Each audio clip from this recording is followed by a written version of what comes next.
भारत के महान बिजनेसमैन, गरीबों के मसीहा कहे जाने वाले रतन टाटा जी अब हमारे बीच नहीं रहे, लेकिन उन्होंने पूरे भारत के लिए जो किया उसे ना तो शब्दों में बयां किया जा सकता है और ना ही कभी बुलाया जा सकता है। दोस्तों, इस वीडियो में महान रतन टाटा जी के बारे में आपको ऐसी जानकारी देने वाली हूँ जिसे जानकर आपके दिल में रतन टाटा जी के लिए इज्जत और भी बढ़ जाएगी।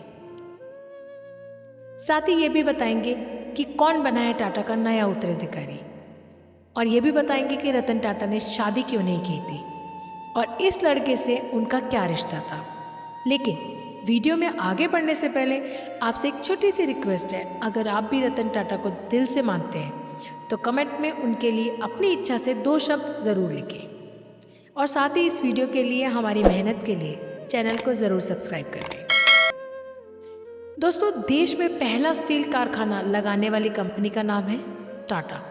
देश में पहली आईटी कंपनी बनाने वाली कंपनी का नाम है टाटा। देश में पहला एजुकेशनल रिसर्च स्कूल खोलने वाली कंपनी का नाम है टाटा। देश का सबसे पहला कैंसर हॉस्पिटल खोलने वाली कंपनी का नाम है टाटा। देश में पहला सबसे बड़ा होटल खोलने वाली कंपनी का नाम भी है टाटा, और उस होटल का नाम है ताज।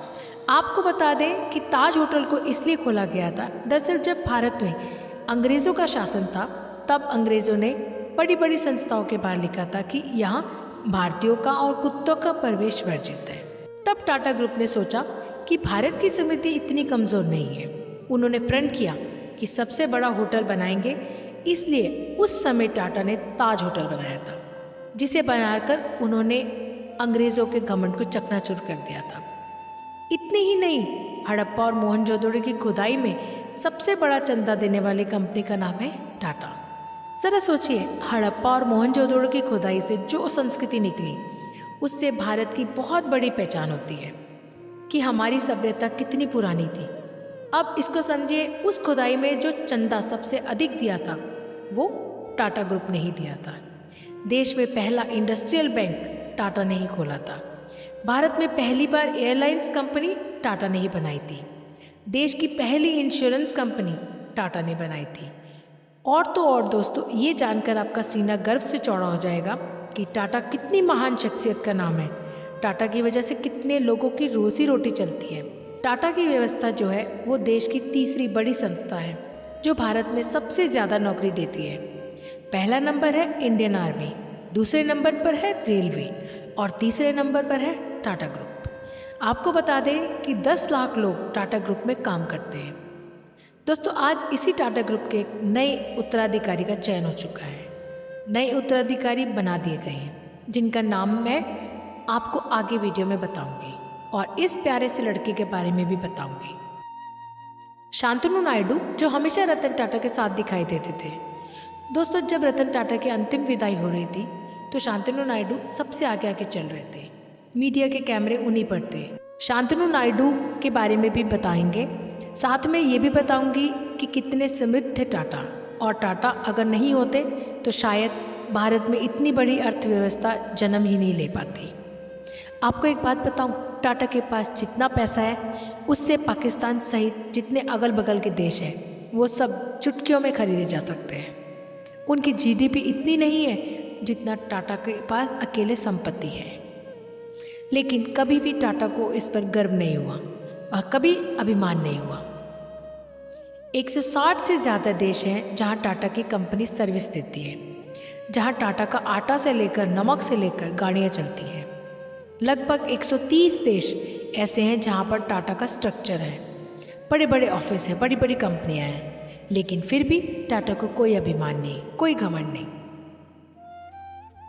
बड़े बड़े देश के बिजनेसमैन बड़ी बड़ी पार्टियां करते हैं, अपने बच्चों की शादी में हज़ारों करोड़ों रुपए खर्च करते हैं, लेकिन टाटा जैसा आदर्श नहीं विकसित कर पाते।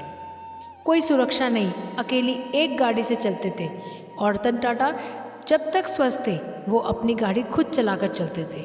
इतना बड़ा आदमी होने के बाद भी उनके अगल बगल कोई सुरक्षा नहीं, कोई पहरा नहीं था। पूछने पर रतन टाटा ये भी कहते थे कि मैंने किसी का बुरा नहीं किया है कि मेरे पास मेरी सुरक्षा के लिए लोग चाहिए।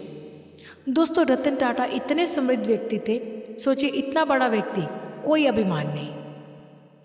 10 लाख लोगों को नौकरी दे रहे थे, शायद यही कारण था कि जब रतन टाटा इस दुनिया से, इस धरती से विदा हुए तो हर भारतीय की आंख में आंसू थे। दुनिया भर के तमाम बिजनेसमैन की आंख में आंसू थे, क्योंकि टाटा ने कभी किसी से कुछ नहीं लिया, सिर्फ दिया। रतन टाटा को समझने के लिए आपको बिजनेस को समझने की ज़रूरत नहीं है। टाटा वो शख्सियत है। टाटा की शुरुआत जब से हुई तब से बात कर रही हूँ। टाटा वो लोग हैं जिन लोगों ने देश को सिर्फ दिया है। लोग ये सोचते हैं कि हम जब बिजनेस करेंगे उससे जो फ़ायदा होगा तब हम चंदा देंगे, तब हम चैरिटी करेंगे, लेकिन टाटा ये नहीं सोचती है। टाटा ये सोचती है कि हम कमाएंगे इसलिए क्योंकि हम दान दे सकें, और जितना दान देती है टाटा शायद दुनिया में कोई संस्था नहीं देती। टाटा ग्रुप की विरासत को नए मुकाम पर पहुंचाते हुए रतन टाटा ने कभी धनी बनने के लिए नहीं, बल्कि भारत को एक बेहतर देश बनाने के लिए ही बिजनेस किया। आपको जानकर हैरानी होगी कि रतन टाटा के नेतृत्व में टाटा ग्रुप साल 2021 तक ही 102.4 अरब डॉलर रुपए दान कर चुका था, जो काफ़ी बड़ा नंबर है। ये इतनी बड़ी रकम है कि आज भी दुनिया के कई दिग्गज अरबपतियों की नेटवर्थ इतनी नहीं। ब्लूमबर्ग के मुताबिक पूरी दुनिया में सिर्फ 15 लोगों की कुल संपत्ति ही 102 बिलियन डॉलर से ज़्यादा है, जबकि अगस्त 2024 की एक रिपोर्ट के मुताबिक पूरी दुनिया में कुल अरबपतियों की संख्या 2781 थी। यानी टाटा ग्रुप ने साल 2021 तक जितना पैसा दान कर दिया था, 2766 अरबपति आज भी उतनी नेटवर्थ नहीं बना पाए हैं। रिपोर्ट्स के मुताबिक रतन टाटा अपने पीछे करीब 3800 करोड़ की दौलत छोड़ गए हैं। रतन टाटा अपनी दरियादिली के लिए जाने जाते थे। रतन टाटा ने अपनी कमाई का 60 से 70% हिस्सा दान किया है। रतन टाटा को जानवरों से बहुत प्यार था। हमेशा वो पशु के लिए कुछ ना कुछ लिखते रहते थे। दुनिया भर के तमाम जानवरों की वो चिंता करते थे, जहाँ तक हो सके उनकी मदद करते थे। आप देखेंगे कि होटल ताज के बाहर हमेशा कुत्ते जो है वो सड़क पर रहते हैं। वो ताज होटल के अंदर तक चले जाते हैं। रतन टाटा ने कर्मचारियों को सख्त हिदायत दी थी कि कोई भी कुत्ता जो सड़क पर है वो ताज होटल के अंदर जाएगा और उसे कोई कुछ नहीं बोलेगा। अगर आपको लगे तो आप उसे कुछ खाने के लिए दे सकते हैं। कोई भी जानवर को रतन टाटा के घर में बड़े से बड़े होटल में, भारत का सबसे बड़ा होटल है ताज, उसके अंदर घूमने की कोई भी दिक्कत नहीं थी और वहाँ वो घूमते रहते हैं। वो बहुत ज़्यादा पशु प्रेमी थे, डॉग लवर थे। दोस्तों, एक बार रतन टाटा गोवा गए हुए थे और वहाँ से जब वो वापस लौट रहे थे तो एक कुत्ता उनके पीछे पीछे आ रहा था। उसके बाद रतन टाटा अपने कर्मचारियों से कहते हैं उसे बैठा लो, जिसके बाद उस कुत्ते को हवाई जहाज में बैठाकर अपने पास ले आते हैं और उसको पालते हैं। उसका नाम है गोवा और वो इस वीडियो में उनकी अंतिम विदाई देते हुए भी दिखाई दे रहा है। दोस्तों, रतन टाटा के निधन के बाद उनके सौतेले भाई नोएल टाटा को टाटा ट्रस्ट का नया चेयरमैन नियुक्त किया गया है। नोएल टाटा 67 साल के हैं और अब ये टाटा ट्रस्ट के तहत 2 प्रमुख धर्मार्थ संस्थाओं रतन जी टाटा ट्रस्ट और सर दोराबजी टाटा ट्रस्ट के हेड होंगे। रतन टाटा के जाने के बाद नोएल टाटा टाटा ग्रुप के नए उत्तराधिकारी के रूप में अपनी भूमिका निभाएंगे। शांतनु नायडू की रतन टाटा जी से मुलाकात कैसे हुई थी? दोस्तों, जब रतन टाटा के निधन की खबर आई तो शांतनु नायडू ने अपनी दोस्ती के समर्पित एक भावपूर्ण नोट भी शेयर किया था।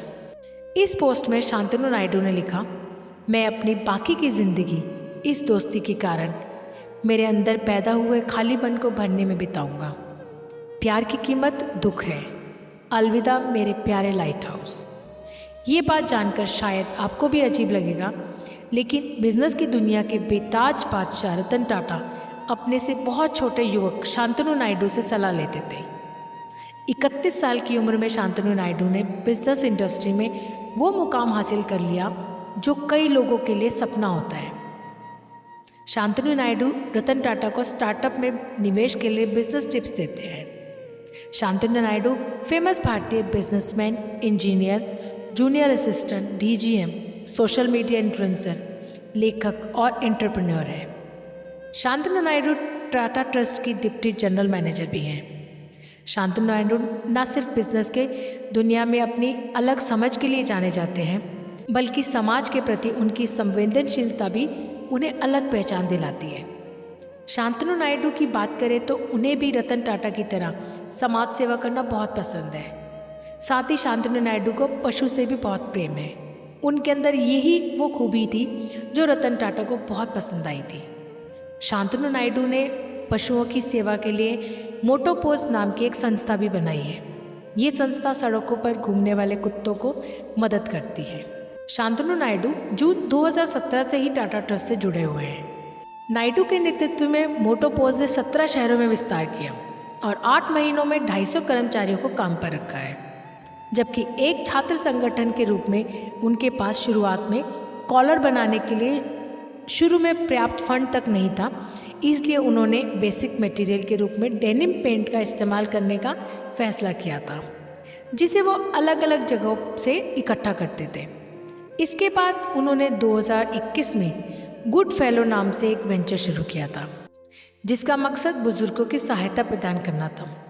इसके अलावा शांतनु ने I came upon a lighthouse नामक एक पुस्तक भी पब्लिश कर चुके हैं।